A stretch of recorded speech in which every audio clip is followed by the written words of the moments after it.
Good evening, everyone.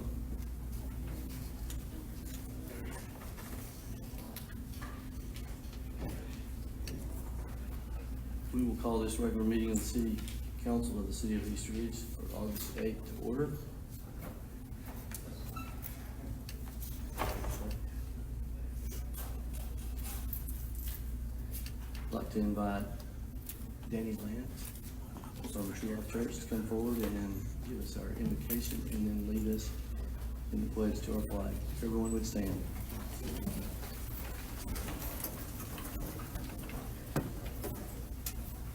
Heavenly Father, we are thankful for all of the opportunities and all of the open doors that seem to be coming at this time. And I pray for wisdom for our leaders. Lord, I pray for peace and comfort for them as they make difficult decisions. I pray for unity, that they could bring differing viewpoints together and yet agree to move forward and for the city to move forward. We ask for your wisdom, for your spirit to lead us, and we thank you in advance, Lord, for the wonderful things coming to our city that we love. In Jesus' name, amen. I pledge allegiance to the flag of the United States of America and to the republic for which it stands, one nation, under God, indivisible, with liberty and justice for all. Thank you. Thank you, sir.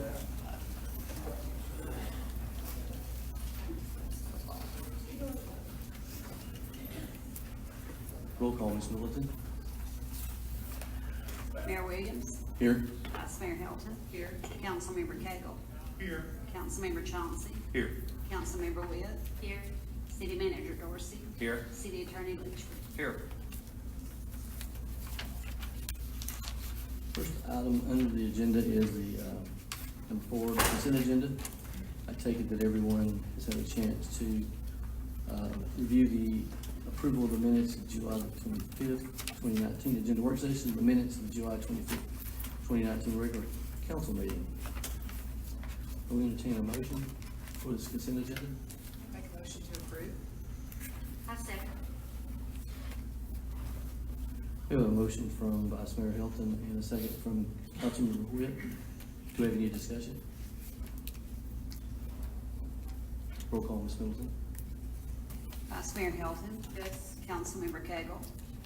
I will not be voting due to the fact I wasn't here at the last council meeting. Councilmember Chauncey.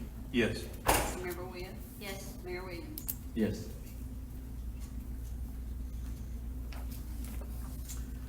Item 5 is communication from citizens. This is an opportunity for any citizen or business owner to come forward and bring a question, concern to the council, and have 5 minutes to do so. I have one that signed in, John Duffy.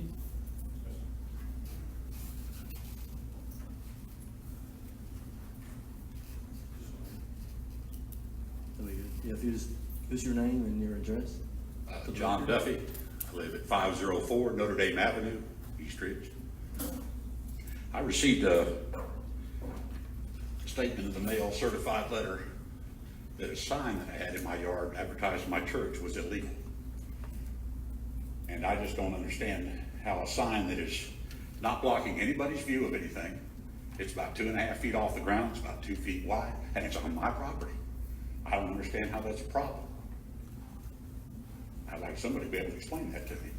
I see signs all in people's yards all the dadgum time.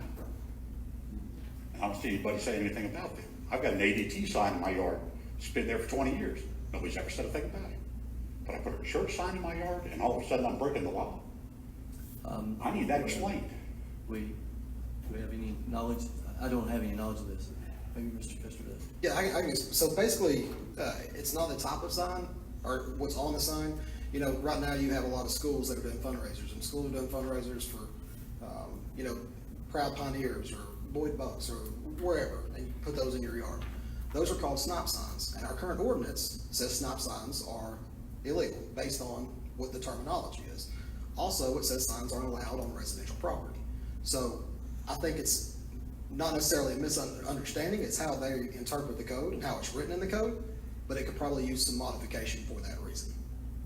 And this just came about this week, so obviously not had enough time to be able to adjust the ordinance if that's what the council wishes to do.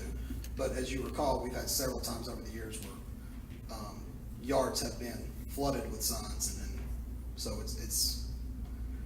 there's really no happy medium. Either we allow signs on residential property completely, or we don't. There's not a way to evaluate what type of sign it is.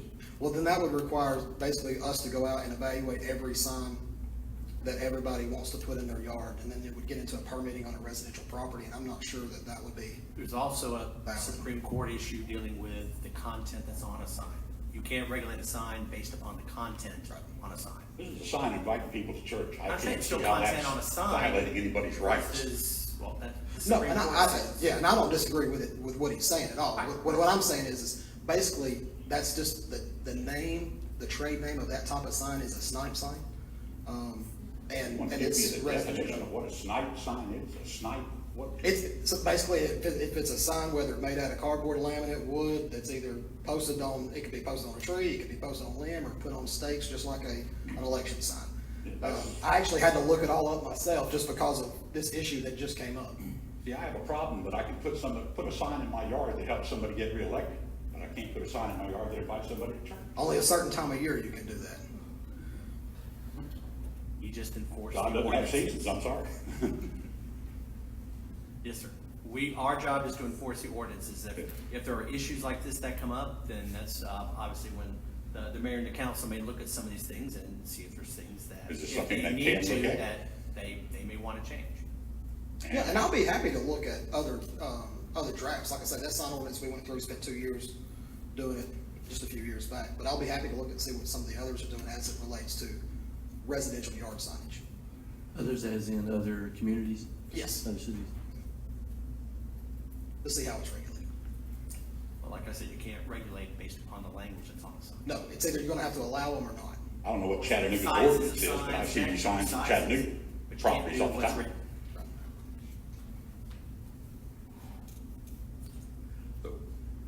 So Mr. Custer's gonna look to see what other cities are doing. It's the will of this council, so if this council decides they'd like to address the sign ordinance and make changes to it, we definitely can bring it forward, put it on the agenda session and look at changing it. Okay. Absolutely. I'm unfamiliar with this process, so if you can tell me how I know what I'm supposed to do to follow up on this, or to find out about it. We have your information, so we can reach out to you when this is brought up, and we can keep you informed. Oh, okay, I'll be informed when y'all gonna Yes, sir. make a decision. Yes, sir. I appreciate it. Thank you. Did he get summons to an AHO? I don't know. I've got a summons to court on the 28th. What is that, Mr. Custer?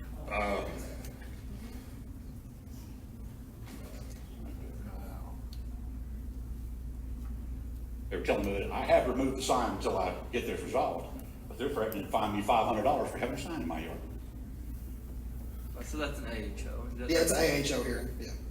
So basically, it was removed and closed out, and apparently, it looks like it was posted within the right of way. Right. So, Mr. Duffy, Okay, well, the day after I got the notice. sure, Mr. Duffy, what will happen is code enforcement, before that hearing, will do an evaluation of all the ones that are coming up on the 28th. My understanding is, since it's been removed, they'll move to close that. Well, that's what they told me when I came over here the next day. Right, okay. And they told me that if I removed the sign, it'd be closed out, but I don't want to have to keep it removed. I want to resolve the problem. Sure, and I think I understand from Yes, Mr. Custer yeah. that he's gonna take a look at the ordinance and evaluate other communities and see what they're doing, and then bring it, Mr. Custer and I work closely on the sign ordinance for a couple of years. I suspect we'll do the same to evaluate this and bring it to this council. It's likely to take a couple of years to figure out. No, basically, I've never it's, do this in my lifetime. it should be a pretty, honestly, it should be a pretty quick process. It's basically up to them to determine whether they want to allow residential signs and how they want to regulate it. Can I ask you a question? Did I hear you say that it was posted in the right of way? Yes. It's in the right, what do you mean? It's right next to, so, It was nothing to do with his sign. Mailbox, Right of way. my sidewalk, next to my sidewalk. yeah. Property. Do what? That's the sidewalk in my yard. Citation was given for it being in the right of way and not for it being on his private property. I have to verify the depth of the right of way, but it looks like it's about 2 feet right Right there. here, that's the sidewalk going in my front yard, and that's the mailbox that, put my mail in. It's Right. actually right behind that. Generally, the right of way is, in most sections of the city, is about 2 feet. Off the street, yeah, off the street. Right. We can evaluate it. Thank you. I appreciate it. Thank you, sir. That's all that we have signed in at this time, but is there any others that would like to come forward from the audience?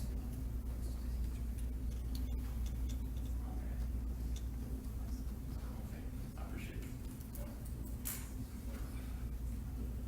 I see none. I will move on to communication from council members. We'll start on this side. Councilmember Cagle. Yes, sir. I'd like to thank all the city employees that came out for the National Night Out. It was a big success. Girls in Town Hall, Police, Fire Department, and whichever other ones I didn't see there, Dog Pound.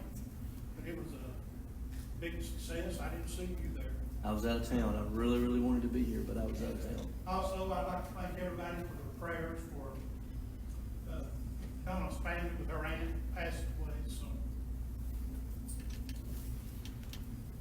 That's it for me. Thank you, sir. Vice Mayor Hilton.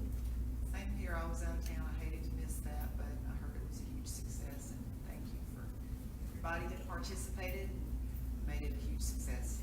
Thanks. Councilmember Chauncey. Yeah, same here, just, I thank the police department, all the staff and everybody who was involved and all the citizens that came out.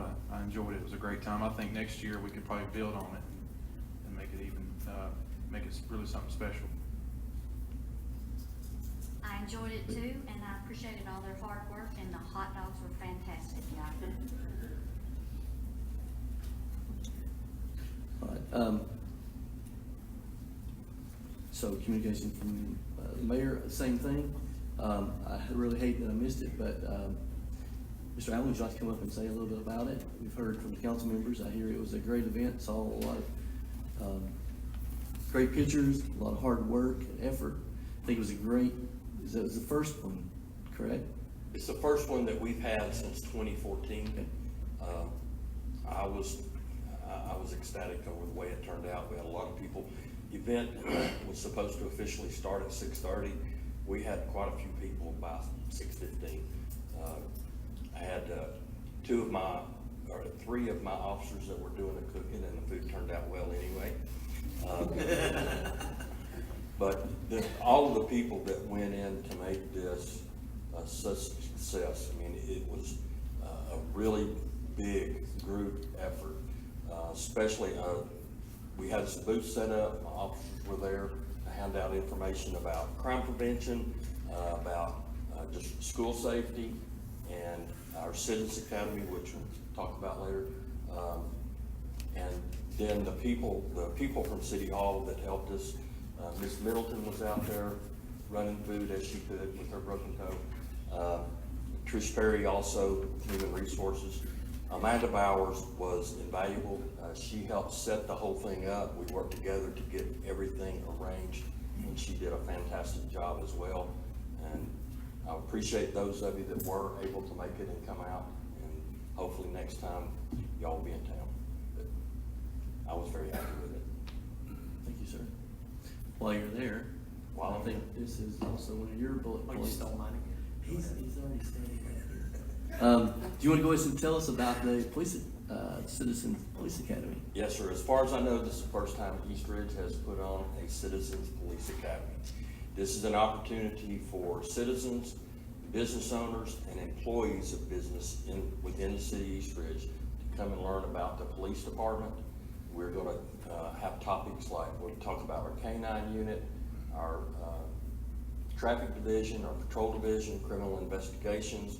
It's a 10-week class. It'll be every Monday starting on September 16th from 6 to 9 p.m. For 10 consecutive Mondays. Then we'll also have a celebration at the end of graduation. And we are, the first one, we are going to limit it to 10 people. We've already started getting applications. I've already got an application from Councilmember Witt, and we're looking forward to this, and hopefully, not hopefully, this is going to be the first one of. She doesn't get a gun. No firing target practice for her, okay? Nobody is going to be issued a No gun. gun. Okay. Check. But we will be going to the range and also to the 911 center and into city court on Tuesday night. Awesome. Good questions? Thank you. I would like to thank you for the opportunity to do this. We still got to do the background check too, though. Don't thank him yet, that's what I'm hearing. I might not be in yet. You're fine. Thank you. Thank you, sir. Another event that's coming up this Saturday, I believe there is the grand opening. Right. And would you like to come and talk about the tennis and pickleball court? Yes, we're really excited this Saturday from 9 to 1 at East Ridge High School. We're going to have the grand reopening of the tennis and pickleball courts. The Chattanooga Tennis Association is going to come out and just bring food and drinks and also have free instruction. They're also going to bring some equipment for anyone that is new to the sport, is interested in learning how to play. Also, our East Ridge senior pickleball group is going to be there demonstrating the game of pickleball. So we're really excited. Anyone that's interested in coming out, they can come anytime between 9 and 1. Awesome, excited about that. Also, I want to thank Councilmember Witt. I think she's done a very good job. I believe she pretty much has our census complete count committee almost finalized or finalized. And I want to thank those that have volunteered to do this. We appreciate your service to see that we get our complete count, because this is very important to our funding and money. So. Yes, I got mentioned many times over. You'll hear me talk about it, and now Ms. Witt talk about it. It's very important that we get everyone counted. A lot of funding is allocated to our city based upon the count of our residents. So it's very important that we get everyone counted. So you'll be hearing more and more from us throughout the rest of this year and early next year. One other thing, a couple other things. The American Legion is having an annual golf tournament Saturday, August the 24th, Brainerd Golf Course. Registration is 7 to 8 a.m. Shotgun start at 8 a.m. Tournament formats: 4-man select, 4-person. They say man. Let me just correct that. 4-person select, 400 per team. 100 per person includes mulligans. They're gonna have cash prize winners to be determined by several number of items. One of them is a hole-in-one, which was $5,000. So if anyone's interested in that, reach out to me or Councilmember Witt. They're also, if anyone wants to sponsor a hole for $100, they'll also take sponsorships as well for that. And all the proceeds go to the American Legion, which does a lot of great work in our city. A couple other things I still have. I always make a lot of announcements. East Ridge Stars of Magic. Scott Fillers and Robert Jones will be performing this magic show. It's going to be August the 24th at 5 p.m. at South Seminole Baptist Church. Then we have on September the 7th, Pioneer Fest. So everyone can come out to that, please, and support that. That's to benefit the East Ridge Needy Child Fund. They're doing a East Ridge Has Talent. So if you sing, dance, perform magic, or any comedy, grand prize is $300. Second prize is $150, and third is $50. So there'll be a lot of activities. Anything that I miss? Okay. It'll be a fun time. This is the second year. Yes. And And the that- census will be there. We will have a That's booth, so correct. come by and see us. That's right. Thank you for reminding me of that. The last two items I have is, and this is to the council, that we overlooked this on the work agenda. This will be on the next agenda session. Is we all need to be prepared to have, is it a housing board appointment from all the council? And then I will need to have a planning commission appointment. And that is all that I have. Mr. Dorsey, do you have anything left? Thank you, Mayor. Well, I got a lot of X's on here, but I'll try. I also want to thank everyone for the attendance and the hard work of our employees for National Night Out. It was over 200 people, maybe 250 or more than that. But John left out that the hardest working person that was there was not a city employee, but the daughter of one, Aaliyah, right? Is that her name? Adeline, I'm sorry. Very, very busy, running around, making sure that all the hot dogs were taken care of, the hamburgers, shuttling them in. She was an expert back there, wrapping them up, wrapping them. It was like watching a factory back there. But we appreciate everything she did because she made our job a lot easier. So make sure you thank her for us. Let's see, what haven't I checked off? Oh, we talked about the garbage trucks. For those of you that were here, we talked about the status of those right now. And of course, since we've been using a couple of the rear loader trucks, we're a little bit behind on brush right now. We are finishing up I think we're on the south side this week. What we don't get done, we may run back over on Monday or Tuesday to finish catching up, but we'll also have the other boom trucks, since they're both working, already starting on the north side, so we won't get behind on that side. Finishing up the north side. North side, thank you. No, I appreciate it, thank you. I always get my size mixed up. Yeah, I gave you my cheat sheet, which is my fault. I'm done now, thank you, I appreciate it. Anyway, that's it. Keep it. I did. That's all I have, thank you. Thank you. All right, we have no old business, so we will move into new business. Item A. Item A is the public hearing for ordinance number 1111. This is the rezoning, or the public hearing for the rezoning for 529 Frawley Road from A1 Agricultural District and R1 Residential District to RT1 Residential Townhouse District. This will officially open the public hearing.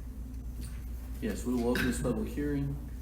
If we would have the rezoning applicant come forward, if you would like to, and tell us a little bit about this rezoning request.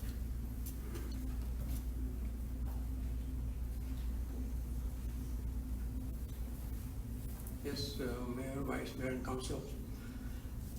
This is the one that I have Garland Estates adjacent to that one. And this will be in extension to that, and it will be all townhomes, triplex townhomes. And I think there are 2 or 3 duplexes in there. But it will be real nice, just like what I have done. And it's mainly the agriculture. It is bound on it. I clean up most of it right now, but it will be a lot better. Any question, if anybody has it, I can answer. I will, it's a public hearing, so what I'll do now is I'll actually ask anyone that would like to come forward that is in favor or opposition of this rezoning. Please come forward. Provide us with your name and address, please.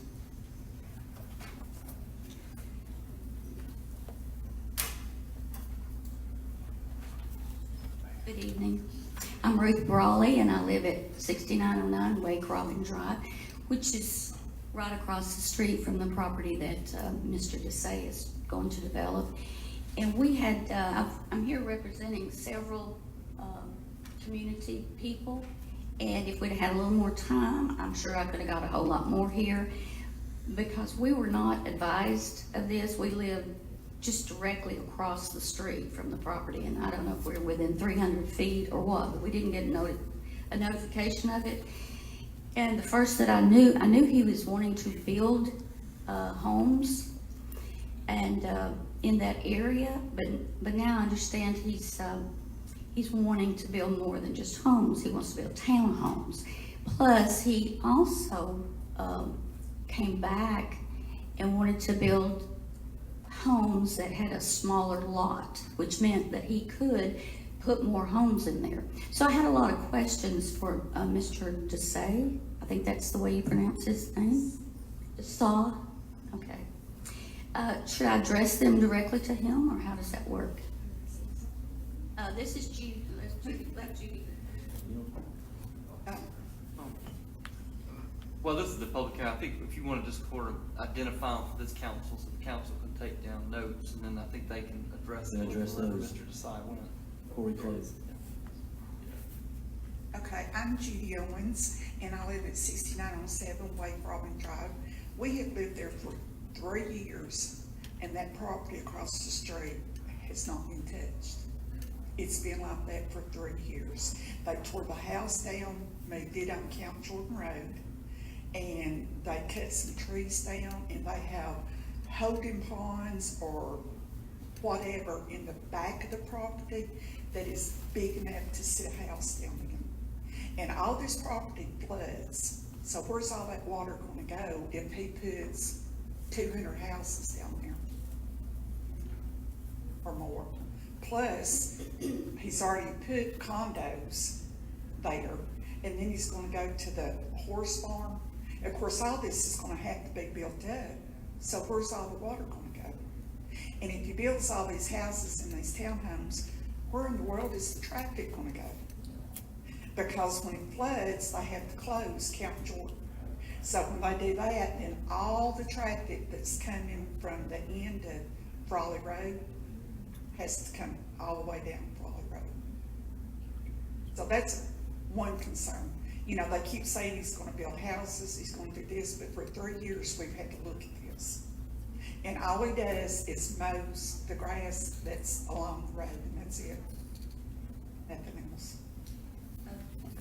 And also, for this large of a development, I think there needs to be more community involvement. I don't know how many people that letters were sent out to about the rezoning. Like I said, I'd like to know what he started with. Did he just start with the homes, and then he decided to come back and do more homes, and now he's wanting to do townhomes? Well, how many? I mean, how many are we talking about? The traffic will be impacted for sure. There's already a lot of traffic on Frawley Road anyway, with subdivisions, and apartments, and duplexes. And so for this large of a development, I just think that he needs to reach out to more people that live in the area. Plus, I don't know, has he done a traffic study of Frawley Road? Has he done an environmental study because of the flooding that's gonna take place? What about, there's no sidewalks on Frawley Road, so if people are walking down there, that's gonna be impacted. Plus, there's a bus that comes down Frawley Road, school bus, that stops. So there's a lot of questions that we have regarding that. It's not that we don't want development, but it's just that that is so much for that particular road in East Ridge. And that's the area down there where there's a lot of stuff going on anyway, and we already have a whole lot of traffic down there anyway. So if there's that much more gonna be down there, then it's just gonna create chaos. So what we'd like for the council to do is maybe delay this until there is more community involvement in it, because it's gonna impact a whole lot of people down in that area.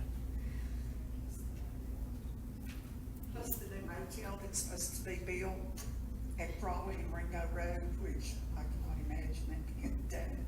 But the big one that's supposed to have a big swimming pool, water park, or whatever inside of it. I mean, we feel like everybody's just like coming on top of us. Yeah, I want East Ridge to build up and get nicer. I wish it could be that like it was back when I was little. That'll never happen. But, there's just they need to study it more instead of letting people come in and just put houses on top of houses or condos on top of condos. Thank you. Mayor, can I say something? Yes, sir. I think they've got the properties confused, because the one we're voting on tonight is the one next door to that piece of property that they're talking about. The one they're talking about is directly across the street from Frawley Road Baptist Church, that's been sitting there vacant all this time. We're talking about the horse farm tonight. Are you correct on that? That's correct. Yes. Thank you, Councilman Cagle. Do we have anyone else? Well, I'm confused because he owns all of it, so I don't know what he's gonna. I'm sorry, we can't hear you, so please come forward again.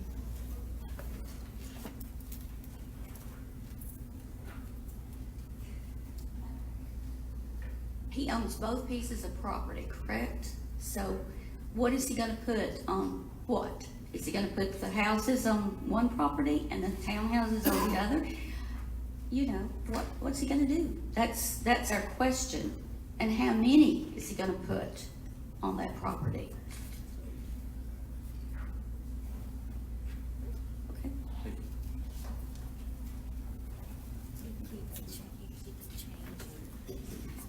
Do we have anyone else?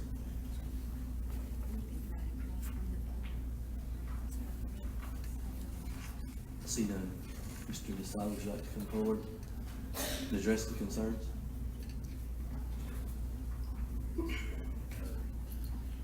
First of all, like Mr. Kegel said, they are confused with two properties. This is the one that's the horse farm property, which is 529. And that's what we are going to put on the townhomes, and I think I gave the planning commission this, I think, if you can. Oh,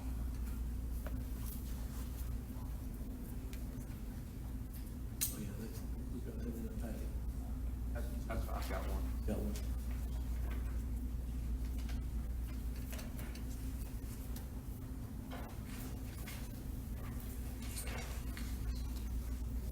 Yes, sir.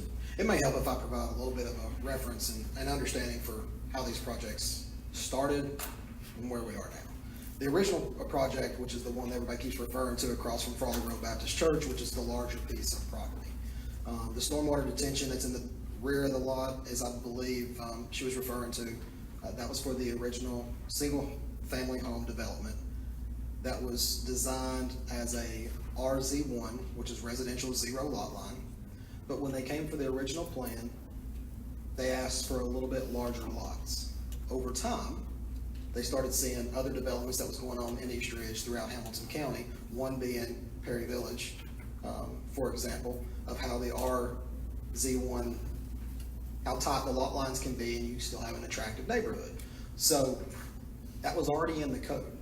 So all it was a lift condition on that original property. Now, we're not talking about that one any longer. That was already rezoned and that one was approved. Now, this is a rezoning request just for the horse farm. And even through the rezoning request, there's still engineering work to do, there's still studies and stuff to do, and just because this property is rezoned doesn't mean it completely gets developed. We've seen that time and time again. So I didn't, just to make sure everybody's clear that the different stages of the property. Thank you, sir.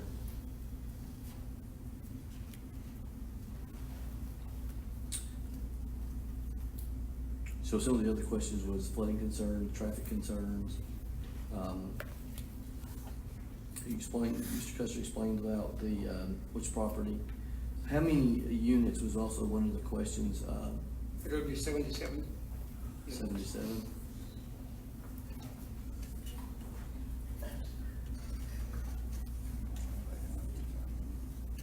One floor, 2 bedroom, 2 bath, 2 car garage, basically. 1,340 square feet each.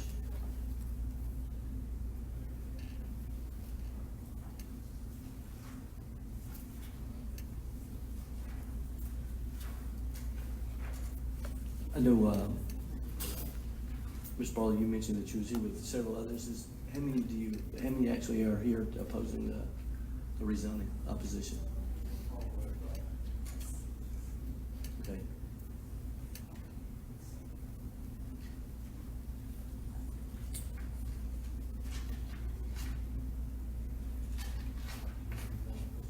Wasn't answered?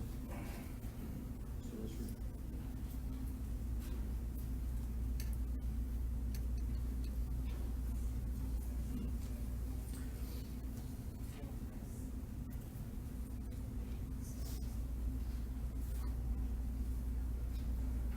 Yeah, there hasn't been, has there been a traffic study with this amount of? No. No? I thought there was one. Well, in discussion during the planning commission meeting that somebody had mentioned, probably just maybe misspoke, that there had been a traffic study done for the proposed water park in that location.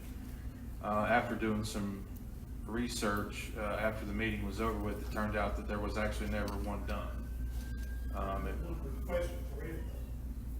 We didn't, well, we had postponed the planning commission meeting. We tabled it for 30 days until the next meeting to review the traffic study that we thought was out there somewhere. But it turned out that there actually was never one done. We didn't actually request him to have one done. We just wanted to look at one if there was one, but there turned out to not be one.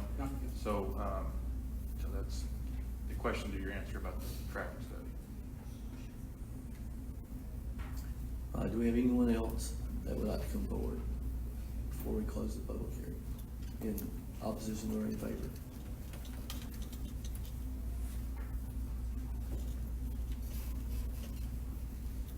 Both of these, the flood and the traffic, were, we have discussed in planning commission. And there won't be no flood issue because, half of the property is in floodway. And what we are going to do is we're going to put a bigger pond, so that will help, not only this, but even the East Beach. It will help a tremendous amount, not to get flooded much. And there will be no water coming. Same thing when I was with the Garland Estate first. This will be Garland Estate too. And on the backside, it's adjacent to the same property. It's nothing different than that. And the traffic also, we have seen it, and my engineer, we sat down at the traffic light at the Ringgold and the Crowley, and we counted the traffic and all that. And we sat there between 7:30 and 8:30 in the morning, which is the peak time, and there was nothing like that. There's no backup. Yes, sir. If you would, My name's Tony Hicks. I live at 532 Frawley Road, right straight across from the horse barn. Been there 47 years, and I've seen that property over there, like I said the last time, underwater, all the way to Frawley Road and all the way back on the other side of the creek. I know there's been a lot of work done, levees and stuff to help that, but I've seen it pretty deep over there since then. One question I have, like the others do, but I'm talking about that property now, is where the water gonna go when we get real hard rains? Because, like I say, I've seen it very deep. When you put all that new stuff together, are the sewers gonna be able to handle all that? The storm drains gonna be able to handle all that? And there again, the traffic. I'm real concerned about the traffic. And in the last meeting I attended here, I understood that there was gonna be a traffic study done. I couldn't have maybe got that wrong. Like you said, we thought there'd been one done, but I thought that we were gonna have one done. Either way, I think there ought to be one done because you're adding all that housing plus that new motel complex down there with the water park. That's a lot of traffic for that small area. I didn't even think about when Camp Jordan floods and people can only come out one way. I mean, it's rough. I've seen it when Camp Jordan flooded and we had a lot of traffic. It's hard. I'm not against Mr. Desai's wanting to improve that area. I'm all for that. That'll help my property values. It'll also make my taxes go up, but that's all right too, I guess. But I just want to make sure it's done right, and I'm sure he does too. But we need to think about that. And if we need a traffic study done, I think it ought to be done. That's all I got. thank you, sir. Mr. Mayor, what the water that I've seen it too, I live in Eastwood since 1985. It's about 33, 34 years. And I've seen all that. And what the water coming in is from the lower side, which will not be there. If I build it up, the water will not come. Well, if you can see in map, the water is coming here. That's what Mr. Hicks is talking about. But it will not be there anymore. It will be raised up. plus we are going to have a big pond in the back, which I'm trying to take out the dirt from there and put it in the front. And it will solve everybody's problem. I don't want anybody, you know, against anybody or making any bad statement or anything. But it will be a private, you know, fence, gated community, just like what the Garland Estate is. It will be in continuation of that one. And I'll make sure, you know, everybody will be proud of it when I'll be done. I have a question. Sure. The property across from Wake Robin, Yes, that's been rezoned for a while. Why have you not started developing that? it's in process. Are you gonna develop that before you develop the horse farm property? Could be continuously, work to simultaneously probably. I really, you know, Just depending I on understand the neighbor's concern Yes. because it is an eyesore. I know. And I'm working on it. as a property owner, you should keep that looking better. I keep on moving everything in the front and all that. And even after we keep on moving every other week, I had the somebody people are complain to throwing, me. you know, trash itself. You'll see the Burger King I and Crystal understand, and all but that. I've seen it, I don't think it looks well. But I was at church a week ago, and somebody other than the people in the audience complained to me about it. Okay. No, you know, it's in process. You'll see it's Well, pretty soon. it's been sitting there for 3 years. I know. We had some other problems. Just zoning doesn't mean, you know, it's done everything, you know.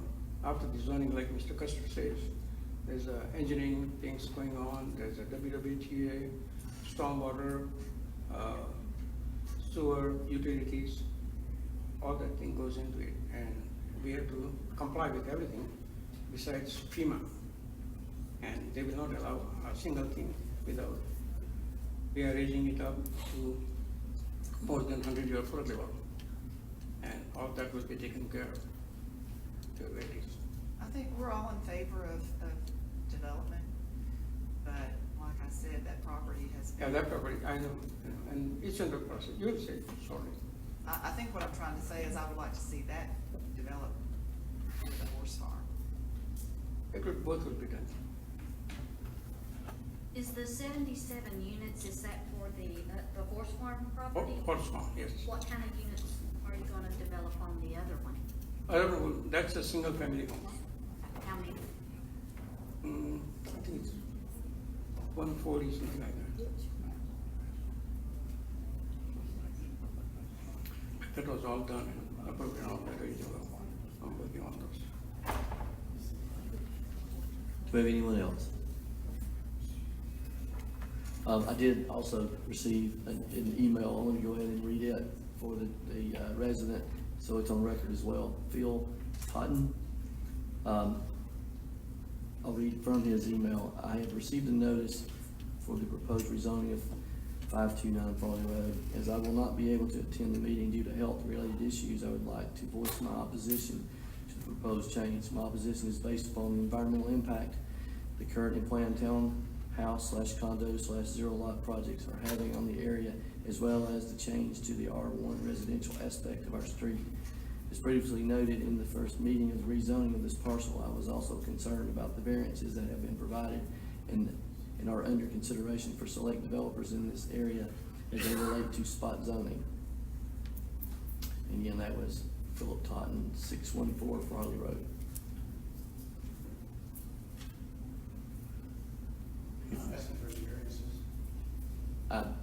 Yes, sir. I was just reading his email as he sent it to me. If we have no others, I will close this public hearing and we will move into item B, which is actually the ordinance.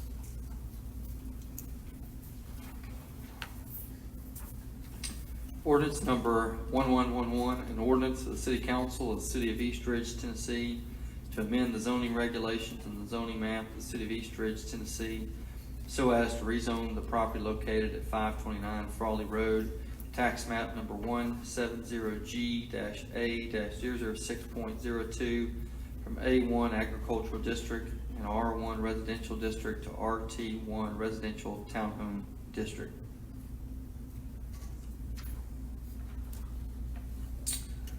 Council, we have had the public hearing, we've had the opposition and the explanation for some of the questions I had. So I will entertain a motion of one form, if so desired. I will make a motion to approve the ordinance 1111 for the rezoning. I second.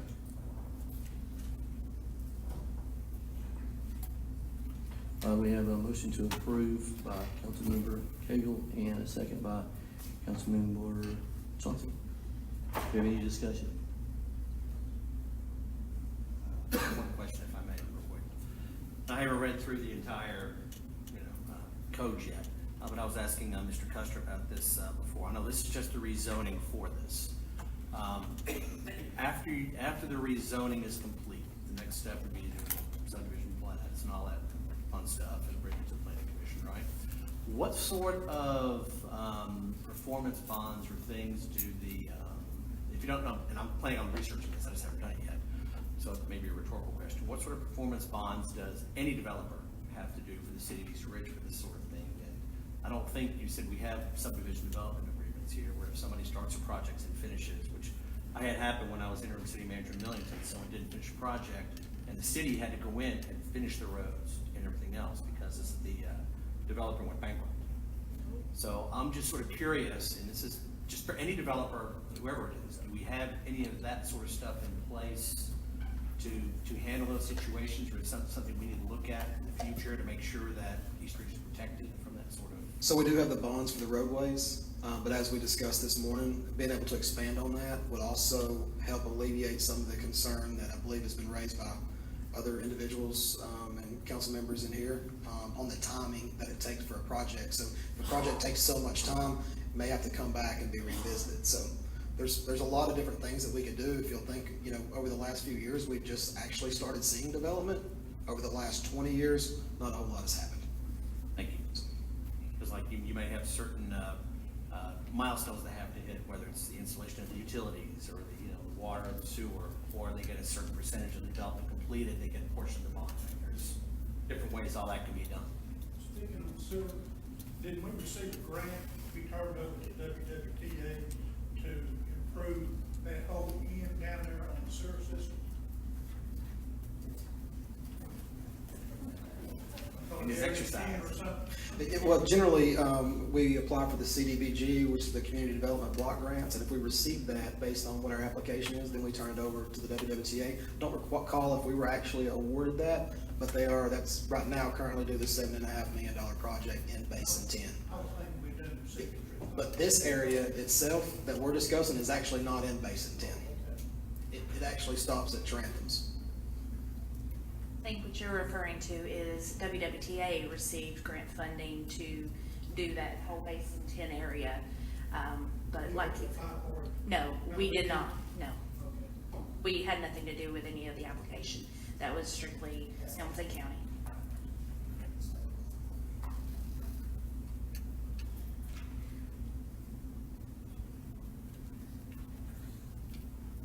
Do we have any discussion, council?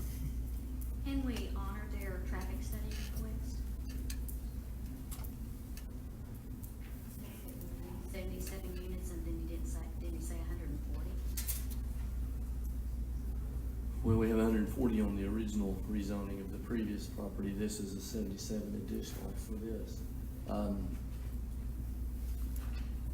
attorney, we have, Councilman Witt's asking about a traffic study. We have a motion and an motion. Well, there's been a motion and a second, now we're in the discussion period, so, that's something that is up for discussion here, if somebody wants to move to amend the motion. Move to amend it. So you making a motion to I make a amend? motion to amend it to handle a traffic study. I would like to possibly have some input to citizens, maybe have a little community meeting, because this is gonna be one of the largest subdivisions that's been developed in East Ridge in many, many years.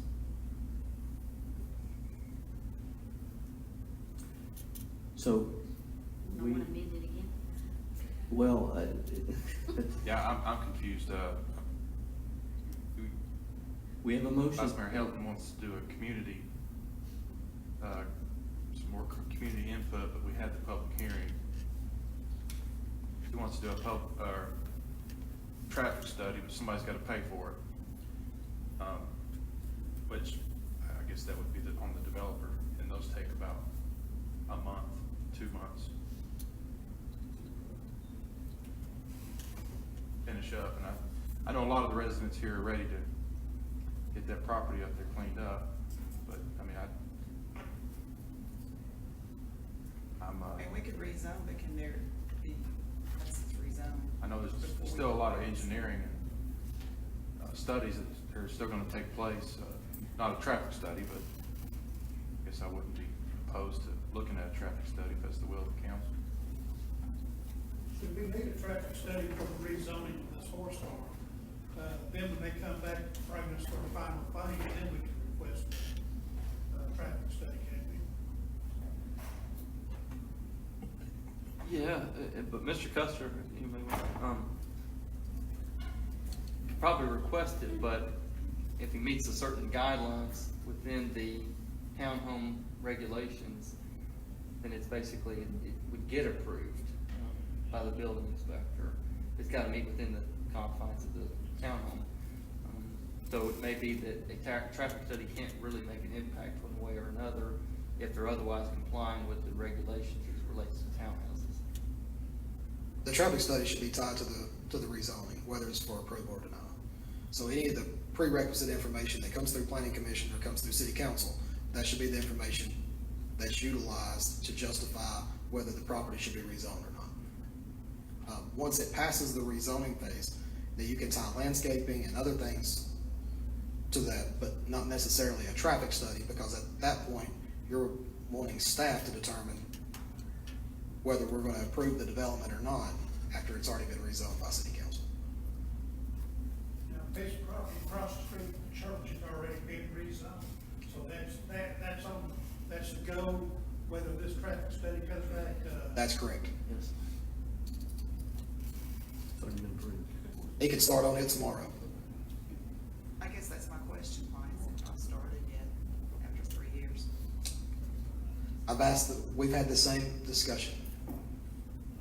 I will defend him in that his original site developer, he did have some issues with, our office had some issues with, as even, the gentleman that, the mayor read the letter from, Mr. Totten, and I'd had multiple conversations about when that project originally started. So I understand a lot of the complaints coming from the citizens. It's, let's hurry up and get things done, but we don't see anything happening. So I completely understand that. So right now are we ready to move forward for the rezoning, or are you all gonna require more due diligence work? And that's for this body to decide. Right, and keep me honest. Mr. Litchford, we have a motion and a second on the floor to approve. Now we've got a motion to amend for traffic study. Right, but I actually think her request is for a traffic study. I think really, that, I don't think she's saying I'm approving subject to a traffic study, because you don't know what that traffic study is gonna result in. So, I wouldn't necessarily couch hers as a motion. I think it's more of a discussion of what Councilwoman Witt would like to see as a traffic study done first, because you don't want to condition your motion on just the fact of a traffic study. So I think right now it says you just got the motion in a second right now. She wants a traffic study first, we table it. You could move to table it. If you deny it, it doesn't come up for the second reading. It doesn't pass tonight. So really, you've got the motion in second. You could move to see if that passes. If it doesn't, then it dies for lack of, the vote. It doesn't come up for second reading. The other option is you can table it. One would rescind their second. Who'd rescinded it? Mr. Thompson, you second? If you rescinded yours, if it's not going to, it doesn't look like it's gonna pass, rather than it being denied, because if you deny it, it's gotta go, it's 1 year, I think, isn't it? Yeah, 1 year for this to come up for reconsideration for rezoning. So just be careful before you take a vote on it as it sits right now. If it's not gonna pass, better move would be table it. If your wish is to get a traffic study, to move, table it, and then get that, then make a determination of whether or not you want to vote to approve. So how do the others feel about? Yeah, I think maybe open for discussion. I just like what Kenny said, I mean, adding to the traffic study is just gonna add to the due diligence, which will ultimately result in getting approved here sometime further, so. I'm in favor of how the motion stands on the floor right now.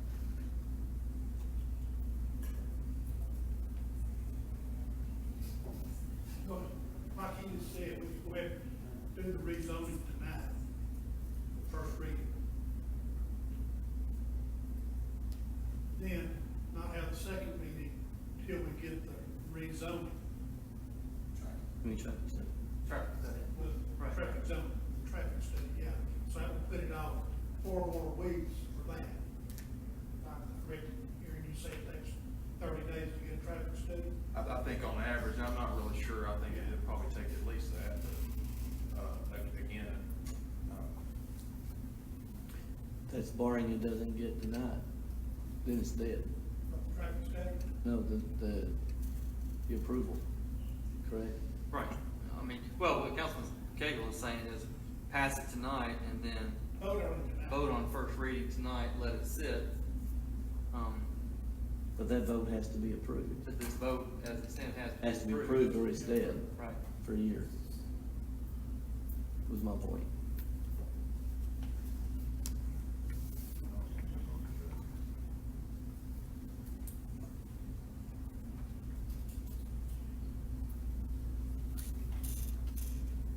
so if we approve this tonight, if this goes through, then maybe it would be just a suggestion to Mr. Desai that a traffic study could, he can present us one before the next reading. If he don't, that may dictate whether, if it gets passed on the second reading or not. So it might be in his best interest to do it. I don't want to demand him to have one done, but it's really just, I guess it's up to him.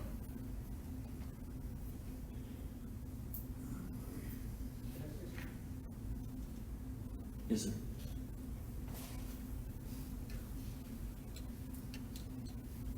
In this one, the same property, we went for the planning commission, and after that, we found out that there was no study done for the Marriott or the water park. And somebody says, he misspoke, that traffic study was done. And then we looked at the several companies who can do the traffic study, but the one we found in Knoxville, who has done the Exit 1 traffic study. And he is quoting us 3 months to do the traffic study and $12,000. And also, I bought this property subject to the zoning, and if it doesn't get passed, then I cannot buy it and cannot develop it. Unless I buy it and keep it as an agricultural zone and put on something agricultural like chicken farm or hog farm or whatever. That's the other route. But it's up to the council. Thank you. And let me clarify on this, who misspoke about this traffic study, because I own that, so that's my responsibility. During the when the discussion between the rezoning for the hotel, during the planning commission meeting, there were several citizens that asked for a traffic study to be done. That was also the same time that a different body requested a traffic study be done for the apartments on the other end. So there was a traffic study done for South Seminole. There was not a traffic study done for Raleigh. The planning commission asked if they would take the information after I misspoke from that to determine the load amount. So I'm the one that misspoke, in case anybody's curious. I'll own that, because that was me. So. Hey, Kenny, what's RPA's recommendations on this rezoning? So basically, you're going from agricultural to a higher density. So they had some concerns about, obviously, the density. They put some concerns in there about the, building with the floodplain. Your standard for building in that area. It does follow conformity for a conforming use as it goes from commercial to residential townhome to single family. So it does create that buffer between commercial and residential. But it will, you 140 houses, which is already approved, it can start tomorrow, you add another 70 townhomes, it does absolutely add to the density. And I know he laid out some, and he talked about having, how, he's gonna have some triplexes and stuff. Now, the actual plan itself hasn't been approved because he mentioned a few things that we're gonna have to tweak on that plan. But that'll all come through the development phase, the pre-submittal phase. While you're up there, one question. Were there a traffic study done by TDOT for traffic light out there? When the traffic light was the Frawley Road traffic signal, I don't recall. Not when that one was put in. And it wouldn't have changed dramatically in that amount of time, but there would have been a little bit of change. But like I say, the traffic study was discussed about the hotel when it was rezoned, or the potential hotel project, but the traffic study was not completed.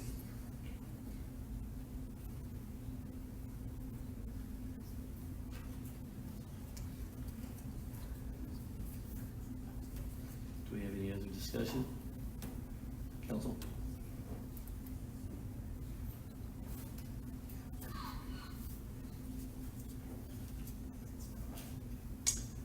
I see none. Yes, sir? Just because we don't know which way this may go, as one way to preserve it from being denied is if you just table it. It doesn't necessarily have to be a traffic study, but it may be information he can provide to the citizens. If I understand Councilwoman Helton, she wants some sort of at least community input, either an understanding or a meeting as to where the water runoff is going to do, how it's going to be created. If you just table it, at least give him an opportunity to meet with the members of the community. He might be able to do some sort of a traffic count rather than a traffic study. Would be the expense of going through a 90-day period. Maybe records that his engineer may have that he can look at to show what the expected use or intensity of use from a 77-unit complex would bring. Just another thing, just another option. And now school's back in session. And there's school in session. So just another, if you table it, you don't necessarily, I mean, you're preserving the fact that, I mean, if it doesn't pass tonight, it's a one-year deal. If you table it, you give maybe a 2-week opportunity or 3-week opportunity to meet with citizens, at least identify the concerns that they may have. He can probably address them, and those can be brought back before this body. That's just an option versus enforcing the traffic study of $12,000.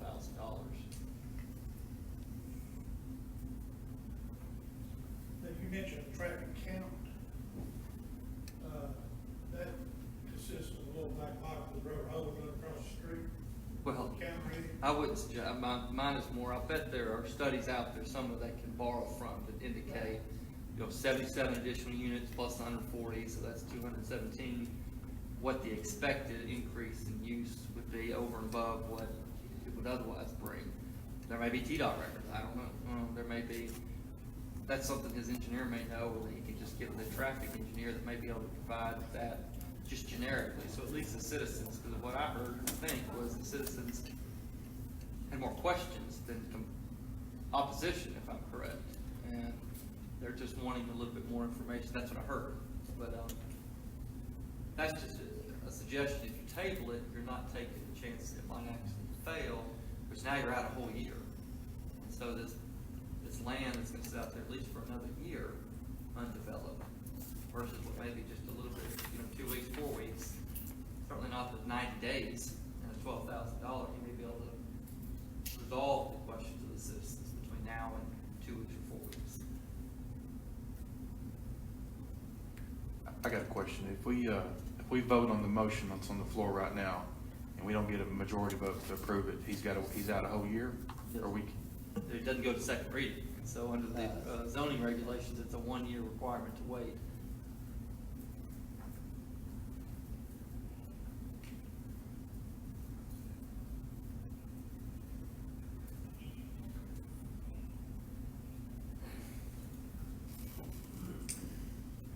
What? Is that Mr. Desai's engineer with him? Yes. That is? Hi.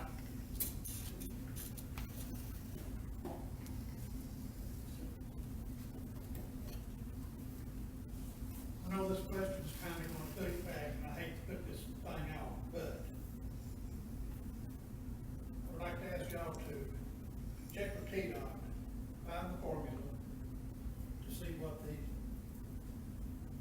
traffic this is gonna impact Raleigh Road, bring back to us at the next council meeting. I'll make the motion to table this thing to the next, council meeting, find out what his results are from the formula that they've got on this. He has to withdraw the second. First, can you withdraw the motion first? Okay.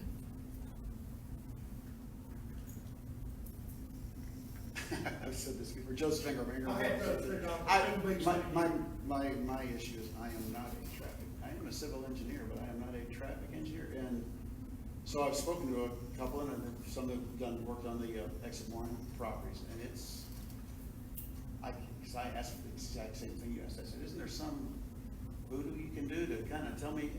And it's full on count the cars. For anybody to stand behind any kind of study, it's count the cars when school's in, not the first week school's in. Count the cars, come back and plug it in. There are, I took transportation, and there's a lot of formulas that, you take and it generates traffic. And I know TDOT typically does that when they do a light, because there's a demand study for a light, unless the city just said we want a light. Usually TDOT won't, on a state highway, won't do a light unless there's a demand. So they looked at it, and we couldn't find that study. We hunted and searched, and so Mr. Desai and I sat on counting cars ourselves. Because typically, a lot of people use oracles, but really at an intersection, it's physically sitting there and counting cars a couple mornings and a couple evenings. And that in, but so there's a bunch of field work, and there's just grinding. I wish I could tell you what that was, but it's not my area. Mr. Custer, do we have a traffic count device? I think we do we not, put across the road? Not designed to be used to aid development. Okay. Hey, Kenny, do you recall the South Seminole proposed development, the apartments up there? How many units was that gonna be? I forgot, was it like 200, 160? Without that being in front of me, there's no way I can even guess. That was It was well over 100, and we did a traffic study on it. And I know traffic in that intersection was already jammed up as it sits now. And when we looked at the traffic study, percentage-wise on how much it was going to increase, it really was surprisingly wasn't going to affect it much at all. From what I remember when I read that traffic study. So essentially, what Myers Transportation, which was also who they contacted to do the traffic study, who is 12 weeks out, give or take, because that was who we were talking about them contacting anyway during the planning commission meeting, if you recall. But to your point, that traffic study was designed to figure out how much flow would be added to South Seminole, and then also how that would impact the light. And his recommendations in there was, because he's the one that does the timing for all the lights and helps make that recommendation, was if there start being back up at certain peak times, then you can make small adjustments here and there to allow the flow of traffic. So that was the analysis of his. I was just comparing. Analysis that I could actually comprehend. Okay.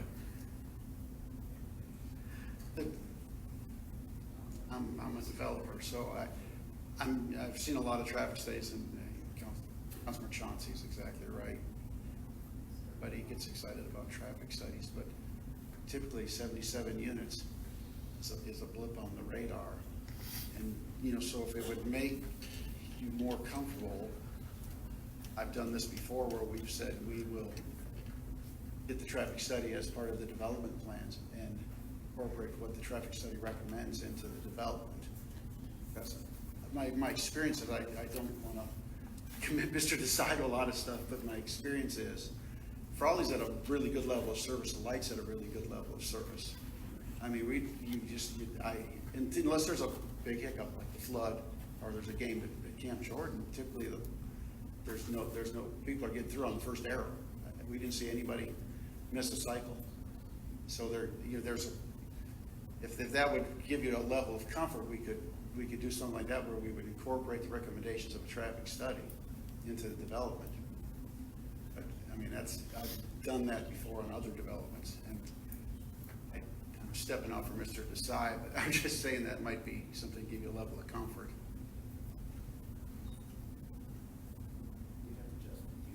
You'd have to answer that, Jay.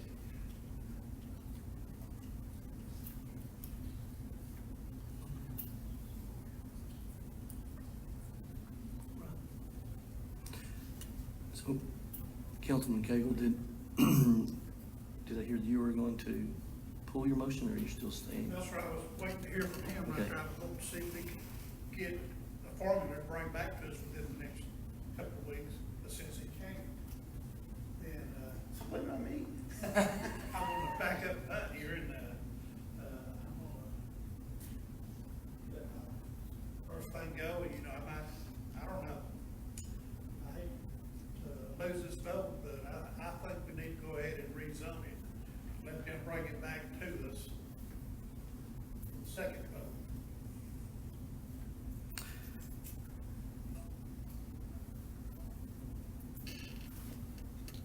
Okay.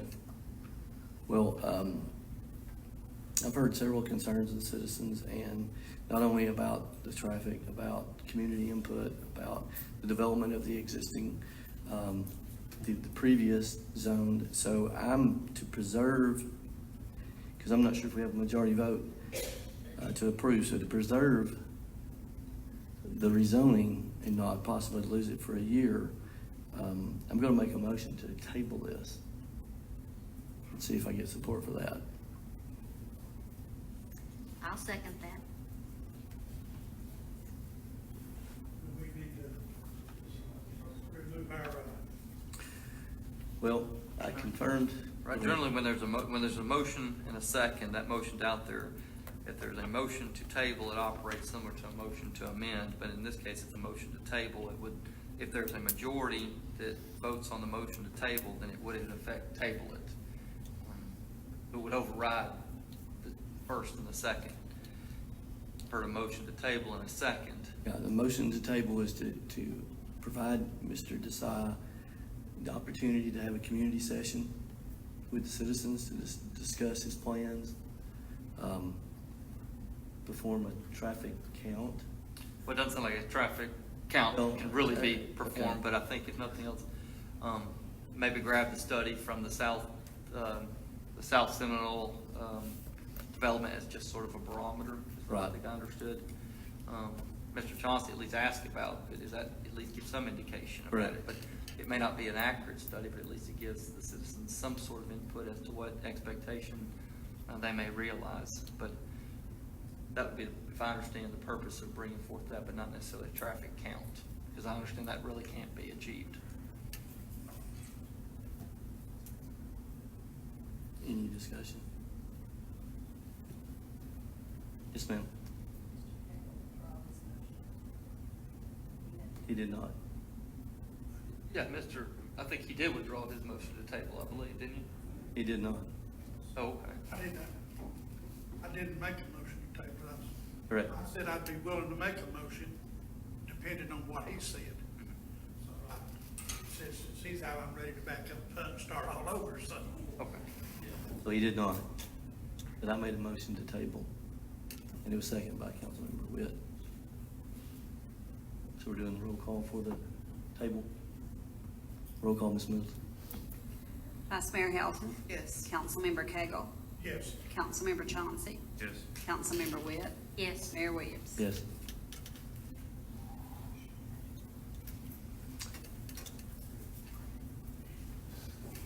Okay, they will be tabled.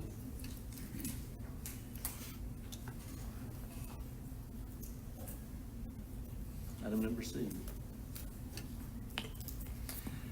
Resolution number 2970, a resolution of the City Council of the City of Eastridge, Tennessee, authorizing the city manager to renew an agreement with Retail Strategies for market analysis, strategic planning, and retail recruitment. Yes, sir. Thank you, Mr. Mayor. I'd like to ask Scott Ron Cannon, Jordan Williams, and John Russo to come up here if they would real quick, please. These are the gentlemen that represent Retail Strategies. If you remember, we had a discussion about this last week during our work agenda. We talked about what they do and what they have been doing for East Ridge for the past few years, I believe.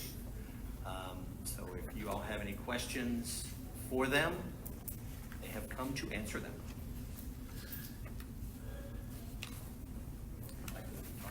Yeah, go ahead, yeah, tell us.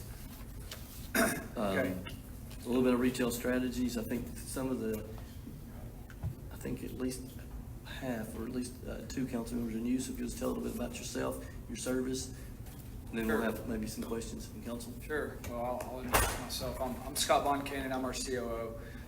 We entered into a partnership with the city a little over 4 years ago. We're a municipal consulting firm. We're headquartered in Birmingham, Alabama. Work with many communities across the state of Tennessee and through the Southeast. Our role is really to serve as an extension of economic development for the city of East Ridge, primarily focusing on retail growth and development. So our background is with national retail. Our initial discovery phase within this community, we run a lot of analytics and data. Retailers make a lot of their initial judgments about communities based on data and analytics.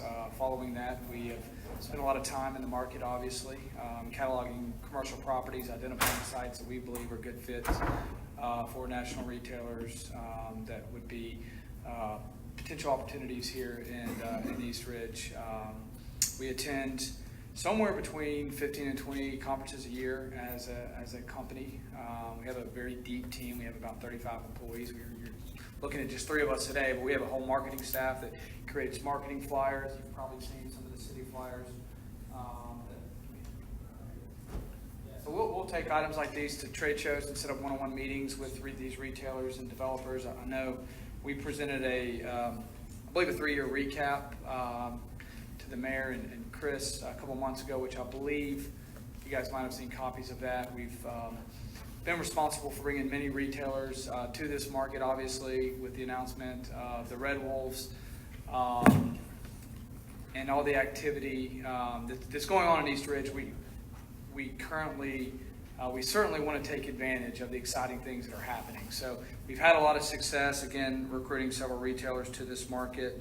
Collectively, if we look back at some of the brands that we've helped bring to East Ridge, such as Chick-fil-A, Firehouse Subs, Jack's, Starbucks, you're looking at it on an annual basis, about $11 million in revenue coming into the city just from some of the tenants that we have recruited. That translates to about $111,000 in city sales tax that the city is seeing on an annual basis.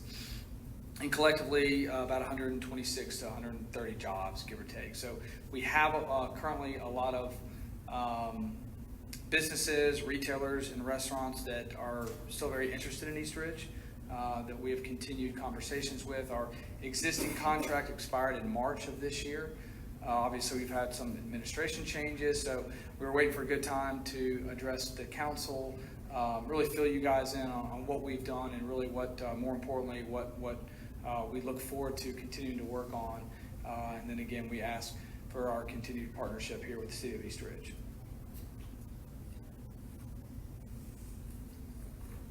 Council, do you have any questions? Are you involved in any other city around us? Athens is probably the closest community. No longer involved with Collegedale, Fort Payne? No, sir. Not Collegedale, not Fort Payne. Athens would be. When we enter into a partnership with the city, a multi-year partnership, we agree that we're not working with the adjacent communities that we would perceive as competing with you guys. So I know in the first one, y'all were involved with Collegedale and Fort Payne. way back when, yes, sir. And I don't know who came first. I know we were with Fort Payne for many years. Probably. Collegedale and then us. I don't know what, I guess Collegedale was before you guys, yes, sir. So Athens is the closest one. Yes, sir. The reason for asking that is because you had somebody interested in us. Sure. No, we somewhere else. I understand. We certainly understand that, and we do tell our clients that in the neighboring cities that we all collectively perceive that could be competitive. Of course, that's going to depend on population and proximity to your market, but we do agree not to work with the town next door and worry of competitive environments like that. Yes, sir.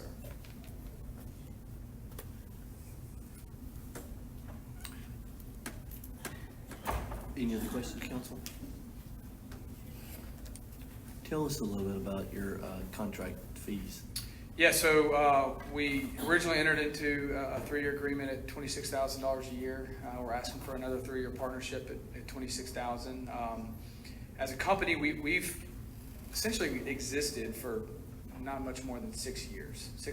We're probably going on 7 years now. So I do want to thank this community for taking a leap of faith in us several years ago, because we were a fairly young company at that time. We probably had, I would guess, 12 or 13 employees, and as I mentioned, we have closer to 35 or 36 today. So we have grown exponentially, which has allowed us to bring in additional services to our clients. And with that, frankly, as our depth of our team has grown and as additional services have been brought on, which we typically are purchasing from vendors, analytics and data and whatnot, our price point has gone up with clients that are choosing to enter into agreement with us today. That being said, you guys were a community that chose to partner with us many years ago, and we certainly want to continue that partnership and reward that with continuing the price point of what it was 4 years ago. I've got the agreement here, 4 years ago, it's $100,000. Right, so over a 3-year period. Yeah, that's $78,000, $26,000 a year, $78,000, so we paid you $48,000 for the first year.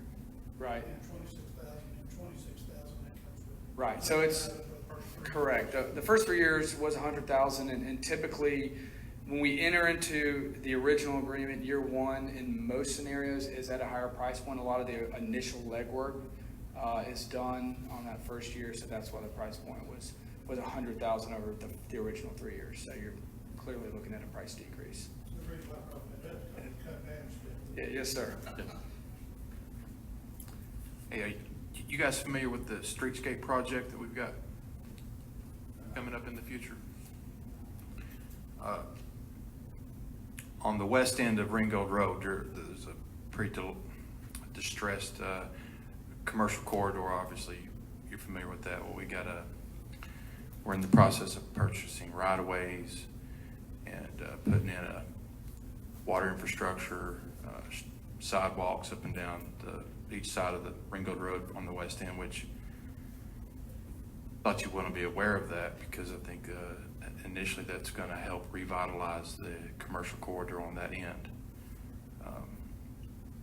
So I was just wondering if you guys are aware of that. We love copies, and that's something we've discussed being really a focus of ours moving forward. Obviously, there's a lot of synergy on the east side of town, but we also acknowledge that there probably needs to be a lot of focus on the west side of town. And so the way, a lot of retail works, as you have wins, for instance, Jack's is probably one of the, although not on the far west side of town, when Jack's came to town, that was much further west than some other national retail tenants. So as you see brands like that choose locations, it really gives confidence to other retailers to continue to push. So our goal is to hopefully affect more of the western part of the town as we're having success moving down Ringgold. I think these guys need to be kept in the loop on the progress of the streetscape project. If he's got potential retailers and business folks who want to get in on the west end, that'd be a good pitching point to some of these people. Say, hey, look, this is what's about to happen. 100%. So if somebody could help keep these guys in the loop, what's going on? Two-way communication. I also need to know what's been took in and took out of the Board of Regents. That's another good question for you guys. You guys familiar with that? The border region? Okay. No property has been removed, so they redrawn the lines. But We had an opportunity. we've added property and took out property. Okay. So We had a one-time opportunity to adjust the border region, and I don't know if that's been approved yet through the state, but it hasn't, okay, but we have submitted change. Any other discussion? All right, I'll entertain a motion for resolution 2970. Motion to approve. I second. We have a motion by Vice Mayor Hilton and a second by Councilmember Chauncey. Do you have any other discussion? I'd just like to ask them to, we've asked this before, but give us something, at least a quarterly report. Yeah, sure, absolutely. Because this tonight I've got in my book is the first thing I've seen since the last time we asked for it. Okay.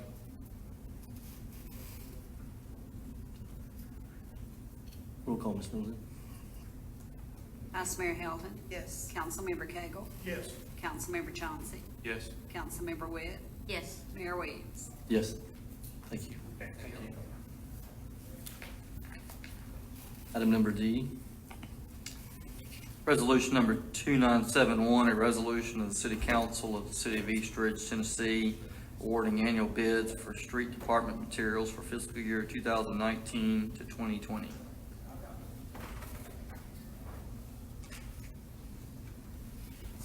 I'll take it. I don't know where Kenny went. We opened some bids on this during this past week, and a couple of the items were not bid on. But if you will look at the items that we did get passed, we have the crushed stone from Vulcan Materials, the topsoil from Park Equipment Incorporated, and these are listed a little further back in the section here. If you see the crushed stone, I skipped a page here. There's different sizes of crushed stone depending on what your project is. If you see, it varies from $29 a ton, $25, $27 a ton, and then the charge for delivering it. The topsoil was from Park Equipment. That's that next page at $20 a ton. The next item is the asphalt and other street repair materials. That's Tally Construction. And as you see, it depends on if you're doing the surface asphalt, binder, sheet asphalt, the D-Max, which is more of a skid-resistant type of asphalt. We have those in there as well for us to be able to use when we do our street repairs, potholes, et cetera. And we didn't, the bid we had for the concrete block and brick was not submitted wasn't submitted legally. So it wasn't submitted according to the specs the way it should have been done. So we basically rejected it, and they're going to be rebidding that one.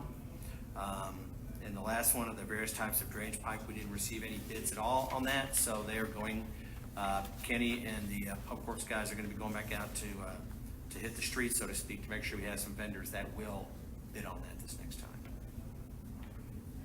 But we can't get a vendor to bid on that, because last I remember, we've been buying after the same person year after year after year. Just Yes, sir. request a quote according to our code, three verbal bids or 3 written bids. Right. Yeah. And depending on the amount that's spent, that's why they do the seal bids, because if you go over $10,000 and you expect your expenditure to be over $10,000, that's why you have to go the sealed route as opposed to just requesting the three quotes. But you're right, if we decide we can't get anybody to bid and we just have a small project here or there, we can do just the 3 quotes and be able to move forward with those projects in particular. That per project. Yes, sir.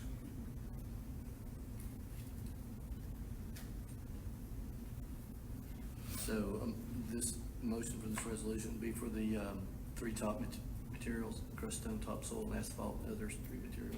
Yes, sir. Entertain a motion for resolution 2971. I make a motion to approve resolution 2971.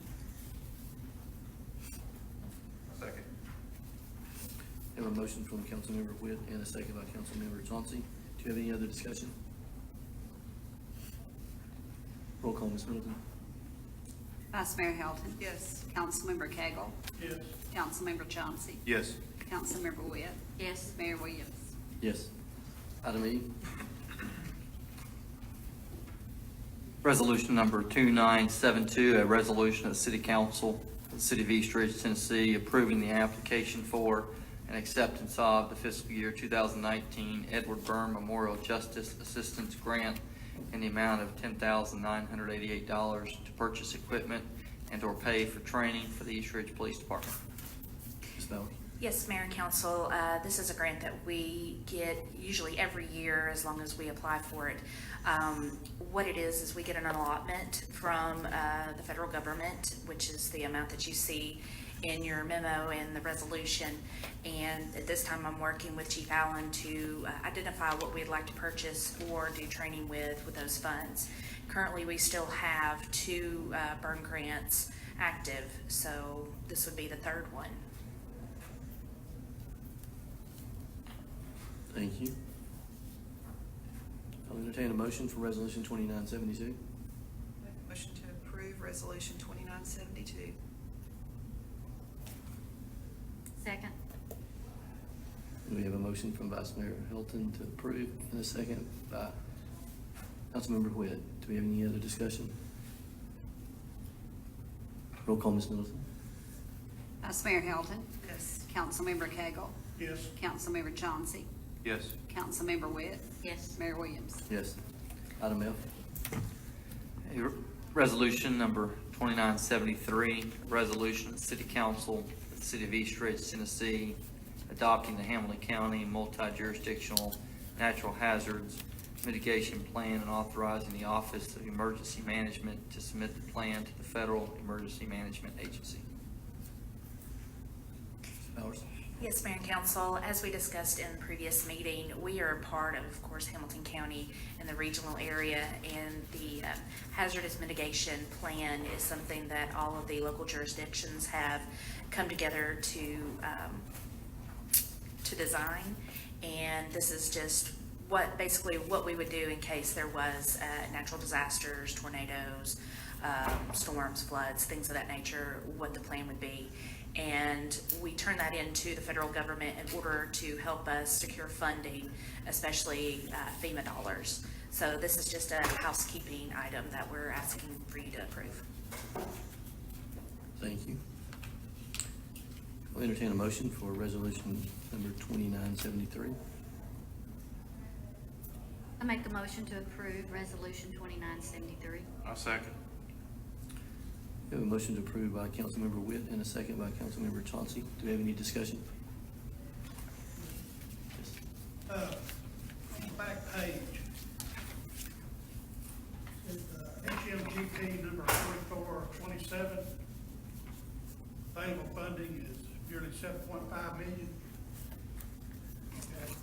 And funding shares, it's federal 75, states 12.5, local is 12.5. And I'm assuming we come in the local end of it. Yes, we would be considered local. Okay. My question is, are we putting the whole 12.5, or is all the small municipalities around us involved in this too? Now, we're not applying, this is not applying for any grants. This is if we were to want to apply for any grants, we have to have this plan in place. Just like we have the 5-year recreation plan, this is having a hazard mitigation plan in order for us to be allowed to apply for those grants. And the question is then, we will apply for part of the 7.5 on our own. Depends on what we're applying for. If we needed, say, $100,000, we would apply as the City of East Ridge, and we would only be responsible for the local match. 12.5%. Yes, that is my understanding. Kind of confused me, about the Red Bank and this being a federal state grant together. So who do we go to get this from? The federal, FEMA? It depends on who's doing the announcement. If it's FEMA through federal government, just like the JAG grant that we're doing is federal government, we would apply to federal government. If it's being allocated from the federal government to the state, and the state is the one that makes the announcement, then we would apply to the state. What really confused me is the next line under that says FEMA program. It says nothing available there. So Again, that is just, we're not applying for any of these funds. That's just saying that if we did, and if they had the amount allocated, then we would apply for it. But you're only applying for what you need. But if we're not part of this program, then we would not be able to apply for it at all.